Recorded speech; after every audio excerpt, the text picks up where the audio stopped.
অবৈধ অনুপ্রবেশের অভিযোগে ভারতের পশ্চিমবঙ্গে গ্রেপ্তার করা হয়েছে 10 বাংলাদেশিকে। তাদের আশ্রয় দেওয়ায় 5 ভারতীয়কেও গ্রেপ্তার করেছে পুলিশ। বৃহস্পতিবার নদিয়া জেলার সীমান্তবর্তী এলাকায় পুলিশের বিশেষ অভিযানে তাদের গ্রেপ্তার করা হয়। রাতের অন্ধকারে সীমান্তের কাঁটাতার পেরিয়ে বাংলাদেশিরা অবাধে পশ্চিমবঙ্গে প্রবেশ করছে বলে দাবি পুলিশের। জানান, বিএসএফ এর কড়া নজরদারি সত্ত্বেও লোকালয়ে ঢুকে গা ঢাকা দিচ্ছে তারা। রানাঘাট জেলা পুলিশের তথ্যমতে অবৈধ অনুপ্রবেশের অভিযোগে গেল 2 মাসে গ্রেপ্তার হয়েছেন 2 শতাধিক বাংলাদেশি। ভারত জুড়ে চলা এই অভিযানে নতুন করে দিল্লি, মহারাষ্ট্র ও আসামেও বেশ কয়েকজন বাংলাদেশিকে শনাক্ত করেছে আইন শৃঙ্খলা বাহিনী।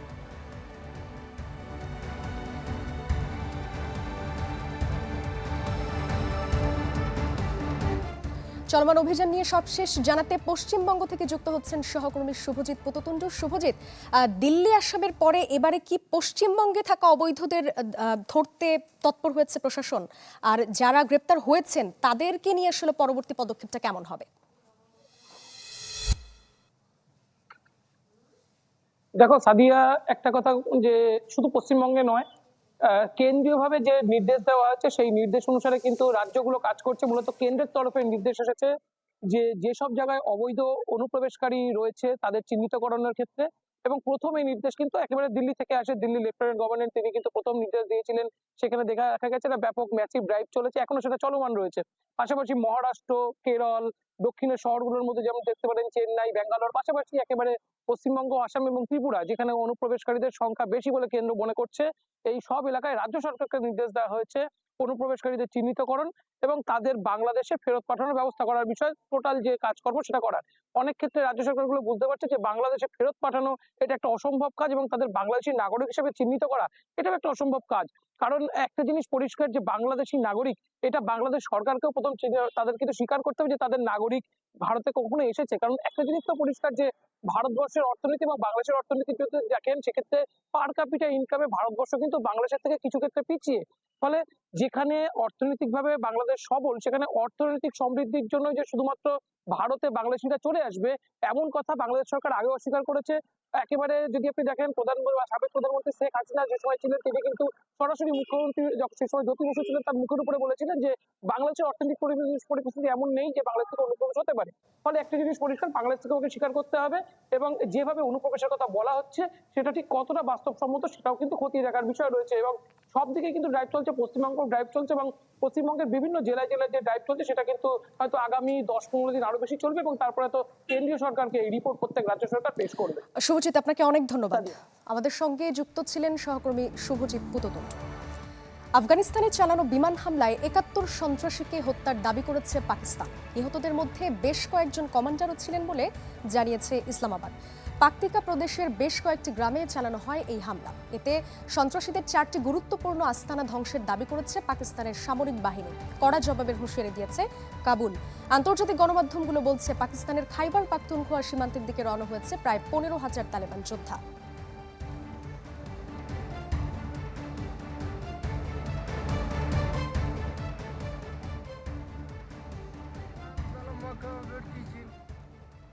দর্শক, পাকিস্তান আফগানিস্তান 2 দেশের চলমান এই উত্তেজনার সবশেষ জানাতে আমাদের সঙ্গে করাচি থেকে যুক্ত হচ্ছেন পাকিস্তান সেনাবাহিনীর অবসরপ্রাপ্ত মেজর আনোয়ার খুরশিদ। আমরা সরাসরি যুক্ত হব তার সঙ্গে।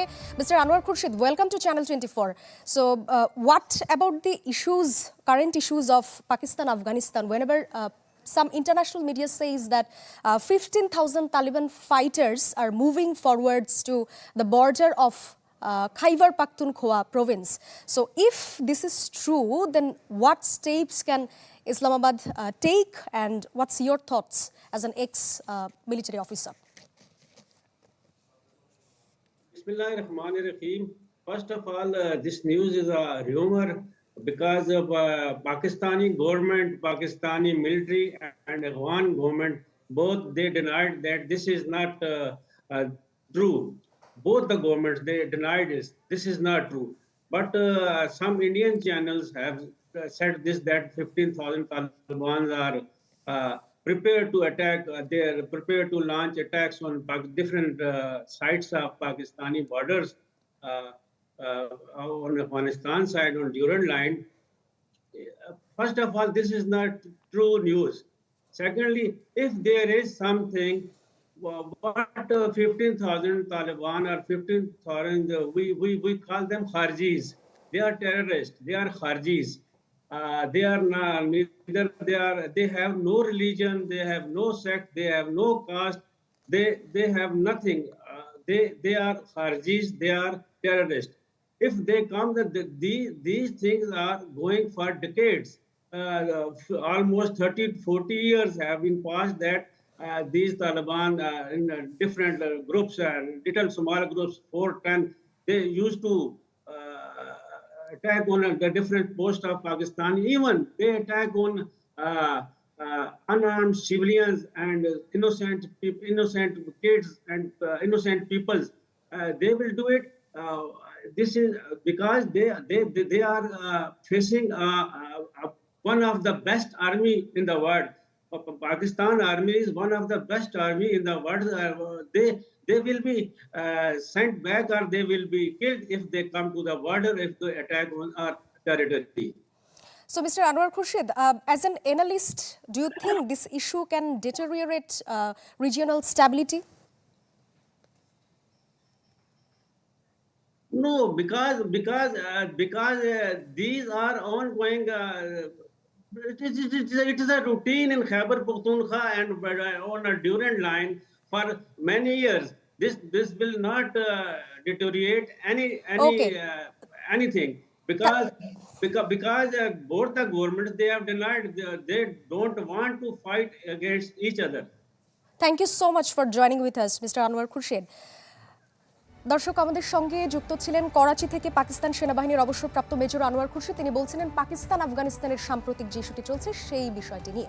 দর্শক, ইসলামী ব্যাংক পিএলসি ওয়ার্ল্ড নিউজ টুডেতে নিচ্ছে একটি বিরতি, ফিরছে একটু পরে, সাথেই থাকুন।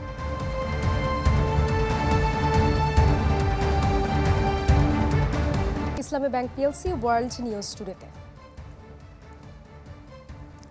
কাজাখস্তানে যাত্রীবাহী বিমান দুর্ঘটনার কারণ নিয়ে তৈরি হয়েছে ধোঁয়াশা। প্রাথমিক অনুসন্ধানে ভিন্ন তথ্য দিচ্ছে আন্তর্জাতিক গণমাধ্যমগুলো। কোথাও বলা হচ্ছে একঝাঁক পাখির আঘাতে ঘটেছে দুর্ঘটনা। একাধিক গণমাধ্যম ও সংস্থা বলছে রুশ মিসাইলে আছড়ে পড়েছে বিমানটি। ঘটনায় নিহত বেড়ে দাঁড়িয়েছে ৩৮ জনে। অলৌকিকভাবে বেঁচে বেড়েছেন ২৯ আরোহী। বুধবার কাজাকিস্তানের আক্তাউয়ের কাছে ৬৭ আরোহী নিয়ে আছড়ে পড়ে যাত্রীবাহী বিমান এমব্রিয়ার 190। বাকু থেকে রাশিয়া যাওয়ার পথে হয় এই দুর্ঘটনা। একদিন পেরিয়ে গেলেও কী কারণে এই পরিণতি তা শনাক্ত করতে পারেনি সরকারি বেসরকারি কোনো সংস্থাই। ভিন্ন তথ্য দিচ্ছে আজারবাইজান আর কাজাকিস্তান প্রশাসন। আন্তর্জাতিক একাধিক গণমাধ্যমে বিমান বিধ্বস্তের জন্য দায়ী করা হচ্ছে রাশিয়াকে। কাজাকিস্তানের স্থানীয় গণমাধ্যমগুলো বলছে এক ঝাঁক পাখির সাথে ধাক্কা লেগেছিল বিমানটির। অন্যদিকে এখনও কিছু নিশ্চিত করতে চায় না আজারবাইজান এয়ারলাইন্স। তদন্তের পর দুর্ঘটনার সব তথ্য প্রকাশের কথা জানিয়েছে তারা। চলমান অনুসন্ধানে সব রকম সহযোগিতার প্রতিশ্রুতিও দিয়েছে সংস্থাটি। সামনে এসেছে দুর্ঘটনার আগে পরের কিছু ভিডিও। রুশ সংবাদ মাধ্যম আরটি প্রকাশিত ভিডিওতে দেখা যায় বিধ্বস্তের ঠিক আগ মুহূর্তে ভয়ে চিৎকার করছেন আতঙ্কিত আরোহীরা। আহত কয়েকজনের মাথা থেকে ঝরতে থাকে রক্ত। যদিও ভিডিওর সত্যতা নিশ্চিত করতে পারেনি সংবাদ মাধ্যমটি। ইউরো নিউজের দাবি রুশ প্রতিরক্ষা ব্যবস্থার সারফেস 2 এয়ার মিসাইলের আঘাতে আছড়ে পড়ে বিমানটি। তবে কয়েকটি গণমাধ্যম বলছে ইউক্রেনের ড্রোন ভেবে উড়োজাহাজটি লক্ষ্য করে গুলি চালায় মস্কোর সেনারা। দুর্ঘটনা নিয়ে অনুমান করে কিছু না বলার আহ্বান জানিয়েছেন আজারবাইজানের president Ilham Aliyev. Waliullah Faruk, channel 24। গাজায় অব্যাহত ইসরায়েলের নজিরবিহীন নৃশংসতা। এবারে একসাথে 5 সংবাদকর্মীকে হত্যা করেছে জায়নবাদীরা। ফিলিস্তিনি গণমাধ্যম আল কুদস টুডের কর্মী ছিলেন তারা। আল আউদা হাসপাতালে সংবাদ সংগ্রহের কাজে যাবার সময় তাদের ব্রডকাস্ট ভ্যানে হামলা করে আইডিএফ।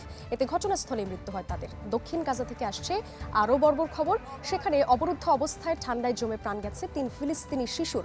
অঞ্চলটিতে খাবার ও পর্যাপ্ত আশ্রয়ের অভাবে মৃত্যুর সাথে লড়ছেন অনেকে। এদিকে ইসরায়েলি প্রধানমন্ত্রী বেনিয়ামিন নেতানিয়াহুকে দ্রুত যুদ্ধবিরতিতে সম্মত হওয়ার আহ্বান জানিয়েছেন দেশটির প্রেসিডেন্ট আইজাক হারজগ। তবে চুক্তিতে সম্মত না হওয়ার পেছনে পরস্পরকে দুষছে তেল আবিব ও হামাস।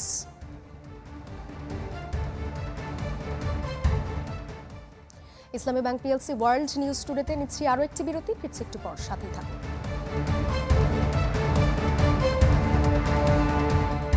স্বাগত আরও একবার, দেখছেন ইসলামী bank PLC world news today. সিরিয়ার উত্তর পশ্চিমাঞ্চলে দেশটির ক্ষমতাচ্যুত প্রেসিডেন্ট বাশার আল আসাদের অনুগত বাহিনীর হামলায় স্বরাষ্ট্র মন্ত্রণালয়ের 14 কর্মকর্তা নিহত হয়েছেন। নিরাপত্তা বাহিনীর সঙ্গে সংঘর্ষে নিহত হন 3 হামলাকারীও। আসাদ সরকারের পতনের পরও সিরিয়ায় ক্ষান্ত হয়নি তার অনুগত বাহিনী। দেশটিতে ইসরায়েল, তুরস্ক, যুক্তরাষ্ট্রের হামলার মধ্যেই নিজেদের দাপট দেখাচ্ছে আসাদের অনুগতরা। বুধবার দেশটির উত্তর পশ্চিমাঞ্চলীয় তার্টুস প্রদেশে অতর্কিত হামলা চালানো হয়। এতে নিহত হন দেশটির বর্তমান অন্তর্বর্তীকালীন সরকারের 14 নিরাপত্তা কর্মী, যারা সবাই স্বরাষ্ট্র মন্ত্রণালয়ে কর্মরত ছিলেন। যুক্তরাজ্য ভিত্তিক পর্যবেক্ষক গোষ্ঠী Syrian observatory for human rights জানায়, নিরাপত্তা বাহিনীর সঙ্গে সংঘর্ষে নিহত হন 3 হামলাকারীও। প্রাণঘাতী এই হামলা ও হতাহতের জন্য ক্ষমতাচ্যুত প্রেসিডেন্ট আসাদের অনুগত বাহিনীকে অভিযুক্ত করেছে বিদ্রোহী যোদ্ধাদের নেতৃত্বাধীন নতুন প্রশাসন। এদিকে সিরিয়ার গোলান মালভূমির বাফার জোনে অস্থায়ী সেনা চৌকি স্থাপনের সিদ্ধান্ত নিয়েছে ইসরায়েল। শীতকালে দক্ষিণাঞ্চলীয় অঞ্চলটিতে অভিযান পরিচালনার জন্য এমন সিদ্ধান্ত নিয়েছে নেতানিয়াহু বাহিনী। পাশাপাশি অঞ্চলটিতে অবৈধ ইসরায়েলি বসতি দ্বিগুণ করার পরিকল্পনা করছে তেল আবিব। ইসরায়েলের এমন সিদ্ধান্তের মধ্যেই সিরিয়ার কুর্দি গোষ্ঠীকে কড়া হুঁশিয়ারি দিয়েছে তুরস্কের প্রেসিডেন্ট রিসেপ তাইয়েপ এরদোয়ান। অস্ত্র সমর্পণে রাজি না হলে কুর্দিদের মাটিতে পুঁতে ফেলার হুঁশিয়ারি দেন তিনি। বলেন, যে কোনো মূল্যে নির্মূল করা হবে এই সংগঠনকে। শীঘ্রই সিরিয়ায় তুরস্কের দূতাবাস স্থাপন করা হবে বলেও জানান এরদোয়ান। মাসুম রাব্বি, চ্যানেল 24। দিল্লির একটি হাসপাতালে মারা গেছেন ভারতের সাবেক প্রধানমন্ত্রী মনমোহন সিং। মৃত্যুকালে তার বয়স হয়েছিল 92 বছর। বৃহস্পতিবার সন্ধ্যায় তার শারীরিক অবস্থার অবনতি হতেই ভর্তি করা হয় দিল্লি এইমসের ইমার্জেন্সিতে। জানা যায় শ্বাসকষ্টজনিত সমস্যায় ভুগছিলেন তিনি।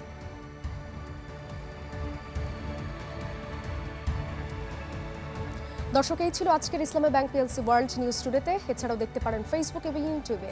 ধন্যবাদ সবাইকে।